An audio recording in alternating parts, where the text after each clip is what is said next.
Over the past several days, the U.S. West Coast has been under relentless strain. Storm after storm has moved in from the Pacific, pushing rain, wind, and powerful ocean energy toward land with little pause in between. Across California, emergency declarations are now in effect, not because of a single moment of impact, but because conditions continue to escalate. Scientists monitoring the coastline say this is no longer just a rough weather pattern.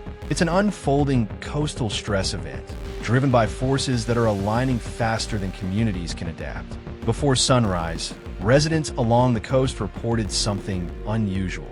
A deep, rolling sound.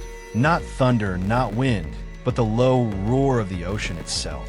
Within hours, the coastline began to change. In multiple coastal cities, water began crossing boundaries it rarely touches. Seawalls were overtopped. Beach access roads disappeared. Low-lying neighborhoods saw water moving inland with unexpected speed. What made this event particularly dangerous wasn't just wave height, it was timing. Power disruptions began spreading across coastal corridors. Communication systems flickered. Emergency alerts struggled to reach everyone at risk. For residents, this didn't feel like typical flooding.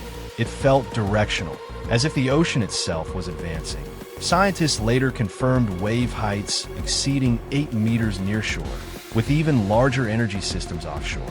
These weren't chaotic storm waves. They were long-period waves, carrying momentum built across thousands of miles of open ocean. Each surge didn't just arrive, it stayed.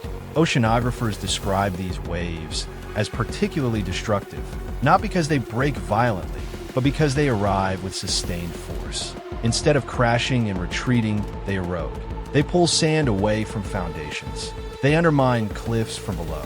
Over time, land that appears solid loses its support. In several locations, coastal bluffs that had stood for decades collapsed within hours. This is why scientists say the risk isn't limited to the current storm window. Damage continues even between wave sets. With each tidal cycle, the boundary between land and sea grows less defined. Researchers point to a rare convergence of conditions: intensified Pacific storm tracks, unusually warm ocean surface temperatures, elevated king tides, shifting atmospheric pressure systems, and critically, gradual coastal land subsidence. Together, these forces form what scientists call a compound coastal hazard. Not one disaster, but multiple overlapping stressors amplifying one another. Warm ocean waters feed storms more energy. That energy organizes into long-period wave trains.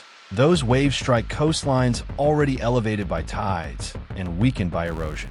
There is no recovery window. As one coastal engineer explained, defenses designed for rare extremes are now facing repeated exposure. From Southern California to the Pacific Northwest, impacts are mounting. Boardwalks were lifted from their foundations. Vehicles were carried by floodwaters. Entire sections of coastline temporarily vanished beneath surf. In Northern California, cliff collapses sent tons of sediment into the ocean. In urban coastal areas, saltwater overwhelmed electrical systems never designed for this level of exposure. In Pacifica and parts of San Francisco, residents watched as land behind their homes disappeared. This damage isn't isolated, it compounds. Areas that briefly dry out are hit again hours later. Each cycle weakens what remains. And offshore, wave energy is still building. Emergency response systems are now under intense pressure. Flooded highways have cut off access routes. Drainage systems are overwhelmed from both directions. Rain pushing inland, surge blocking escape. Rivers swollen by rainfall are unable to drain into the ocean. Water backs up, spreading flood risk farther inland. In hillside regions, saturated soils approach failure thresholds, raising landslide concerns along evacuation corridors. More than 500,000 households have experienced power disruptions. Shelters are filling not just with coastal evacuees, but with families displaced by collapsing infrastructure.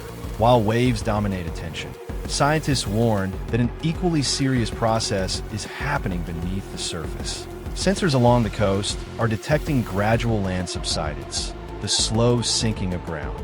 Normally, this movement is measured in millimeters per year and goes unnoticed. But when combined with storm surge and wave action, its effects multiply. As sea levels rise and land sinks simultaneously, flood thresholds are crossed far sooner than expected. In some areas, land lost may not naturally return.